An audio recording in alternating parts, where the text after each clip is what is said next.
안녕하세요. 백구소녀입니다. 오늘은요, 내가 일본에서 뭐 엔지니어로 일을 하기 시작했는데, 그런데 내가 지금 받고 있는 연봉이 적절한지 모르겠다. 그리고 회사를 옮기고 싶다. 이럴 때 판단할 수 있는 그 재료들을 좀 얘기해 볼게요.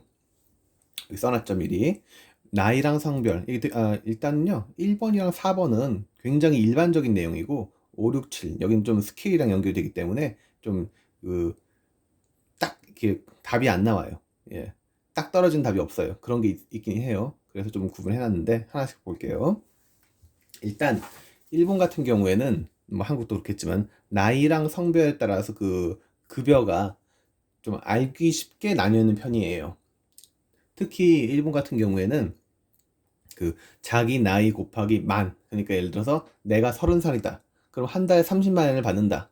그럼 적절하네. 나쁘지 않네. 라고 생각하는 인식이 있어요. 뭐 요즘 뭐 1, 2년 사이에 뭐 물가가 오르고 뭐 월급도 올린다 해서 좀 달라졌을 수는 있는데 기본적으로 그렇습니다. 물론 이 일본에 취직한 지 1년, 2년밖에 안 됐다. 그러면은 좀 아직 그런 판단을 하기는 일러요. 내가 연봉을 잘 받고 있는지 적게 받고 있는지 이런 거는 대체로 적게 받고 있을 겁니다. 예. 처음에 들어간 회사, 뭐 경력이 1년, 2년밖에 안 되는데 들어간 회사에서는 여러분을 못 믿기 때문에 월급을 많이 안 줘요. 예. 그런 부분이 있어요. 이 일본 같은 경우에는 검색하면 바로 나와요. 그 나이별로 얼마씩 받는지 일본 사람들이. 예, 그리고 성별에 따라서 많이 다르거든요. 남자가 얼마, 여자가 얼마. 대충 여자들은 그만두고 그런 게 있기 때문에 뭐 좀 낮게 나와요. 예. 그리고 업계 평균이 있죠, 당연히. 예, 뭐 서비스업이나 뭐 요식업계도 있고 건설업계도 있고 IT 업계 연봉도 바로 알 수 있습니다. 예를 들어서 뭐 그리고 좀 더 얘기할게요. 예, 직종도 있죠. 내가 개발 업무냐, 영업이냐, 아니면 그 개발 업무 중에서도 그냥 테스터냐 그런 게 있으니까요. 그거에 따라서 뭐 연봉이 평균 얼마 정도 나온다. 이런 거는 일본어로 조금만 검색을 해봐도 바로 그 통계가 나옵니다. 그리고 회사가 뭐 직원 20명짜리 파견이다. 아니면 1000명짜리 좀 중견이다. 아니면 더 큰 대기업이다. 이런 거에 따라서 당연히 급여도 다르고, 그리고 이 작은 회사는 큰 안건에 1차 벤더로 못 들어갑니다, 대체로.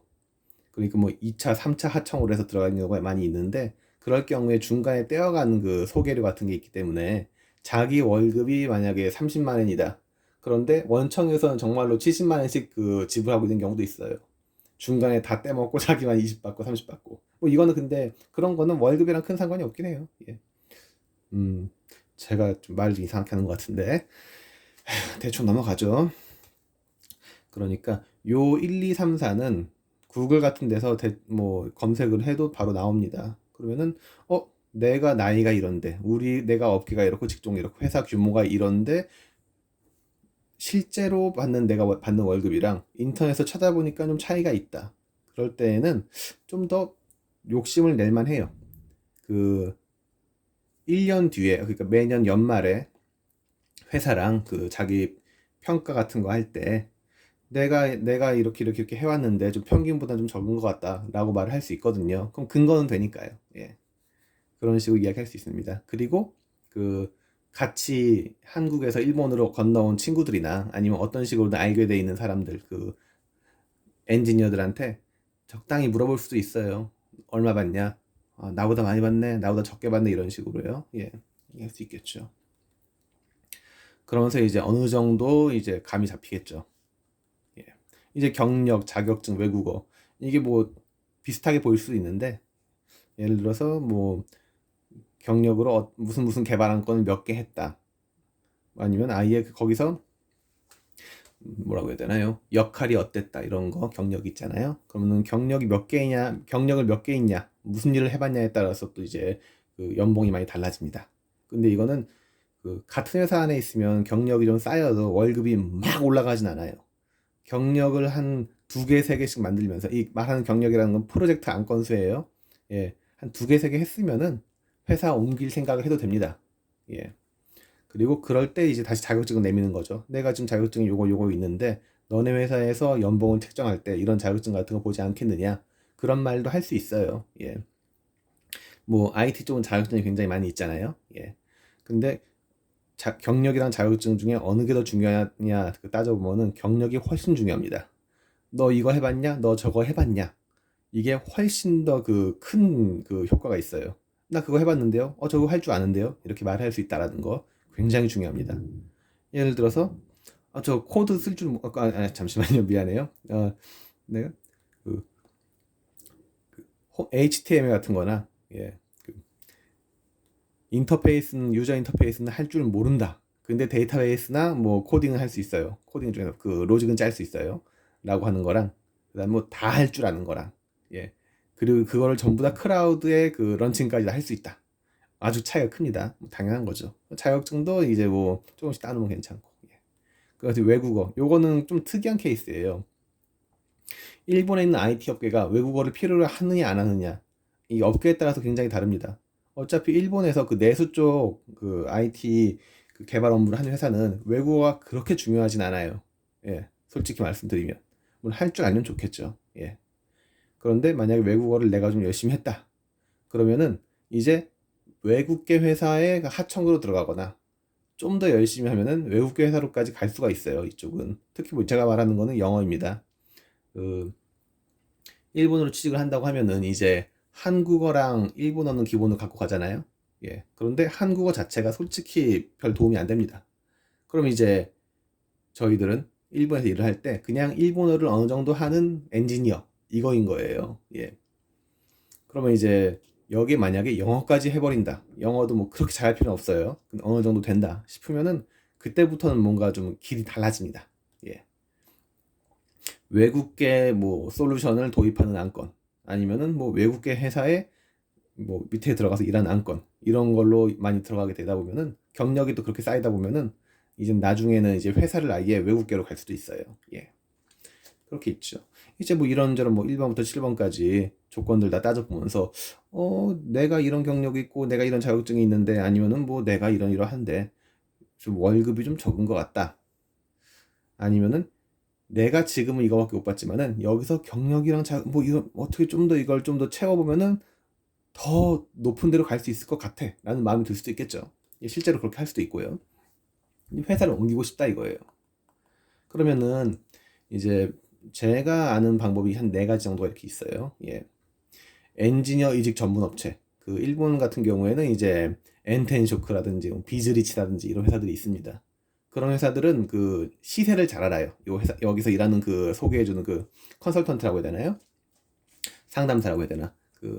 이런 데다가 이력서 메일이나 홈페이지 통해서 연락을 하면은 이제 담당자가 한 명 정해져요. 그래서 이력서 보내줄 수 있냐, 어떤 일 하고 싶냐 이런 식으로 이제 연락이 오거든요. 그럼 거기다가 이제 이력서를 보내줄 수도 있고 그렇습니다. 항상 자기 이력서는 경력이 쌓일 때마다 계속해서 갱신을 해놔야 돼요.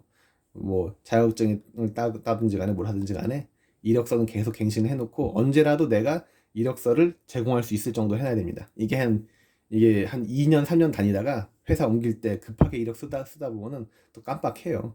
내가 그것도 했었는데 저것도 있었는데 이런 식으로.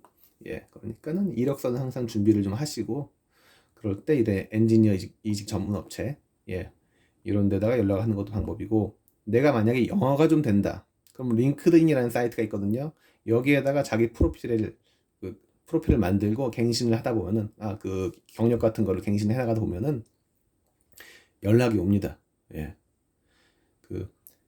헤드헌터라든지 각 회사에 있는 인사 담당자들 이런 사람들한테서 연락이 와요.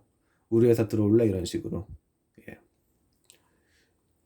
그래서 뭐 잘 얘기가 되면은 면접도 보고 뭐 회사로 넘어갈 수도 있겠죠. 예. 그리고 지인 찬스죠. 이게 지인 찬스가 되게 좋은 게 만약에 내가 아는 사람이 나를 소개를 해준다. 그럼 소개해줄 만한 위치에 있는 사람인 거예요. 예.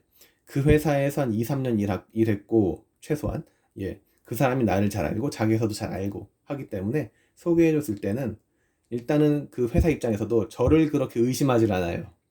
그리고 저도, 저 회사 다니는 거 나쁘지 않아 보인다 하니까는 이제 지인 찬스를 해서 가는 거죠. 이런 경우에 저를 소개해준 그 사람도 만약, 잘 되면은 한 10만 원 정도를 받을 때가 있어요. 예. 그런 식으로 지인 찬스 나쁘지 않습니다. 예.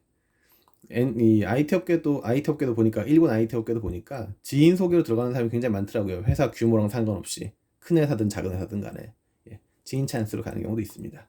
그리고 이제 마지막이 4번, 이 고객사로 스카우트라는 건데요. 예, 원래는 안 좋은 건데 내가 파견으로 어느 회사에 갔어요. 근데 그 회사에서 나한테 한 달에 50만 원을 쓰고 있어요. 나는 30만 원밖에 못 받는데. 그럼 당연히 한 중간 정도에 한 40만 원 정도로 서로 절충해서 나를 직접 고용하면 안 될까? 이런 마음이 생길 수도 있죠. 예. 실제로 저도 그냥 이렇게 한 적이 있습니다. 예. 이 그러면은 그 고객사에 있는 그 한 부장쯤 되는 사람이 넌지시 얘기를 해요. 예. 너 지금 얼마 받냐? 뭐 우리가 지금 얼마만큼 주고 있는데 뭐 우리 회사에서 직접 일해볼 생각 없냐? 얘기가 나올 때가 있어요. 그러면은 가면 됩니다. 근데 이게 상도에 어긋나거든요. 파견으로 온 애를 뺏어가는 거는. 그러니까 바로 고객사로 들어가는 게 아니라 고객사랑 친한 다른 회사, 예, 아니면 계열사의 어떤 다른 회사. 그러니까 계열사 아닌 것 같다. 예를 들어서 고객사에 있던 A라는 뭐 할아버지 부장이 은퇴를 하면서 회사를 차렸다. 그럼 거기 가서 다시 파견으로 한 3개월 일하는 형식 정도 취합니다. 3개월 정도. 그리고 나서 이제 다시 그 원래 고객사로 그 소속을 옮기는 거예요. 어떻게 보면 뭐 자금 세탁하는 거랑은 좀 비슷하죠. 예. 일부러 A은행에 있는 돈을 C은행으로 옮기기 전에 B은행에다가 잠시 이체했다가 다시 이렇게 다시 이체하는 식으로, 그런 식으로 할 수가 있어요. 예. 방법은 여러 가지가 있습니다. 예. 그러니까는 이 마지막은 좀 길어졌는데요. 정리하면은 처음 1, 2년은 무조건 고생이고 내가 생각한 만큼 돈을 못 받습니다. 그런데 그때 경력도 많이 만들고 자격증도 좀 따놓고 그러다 보면은 이 회사 옮기기는 쉬워요. 그 다음에는. 예. 이상입니다.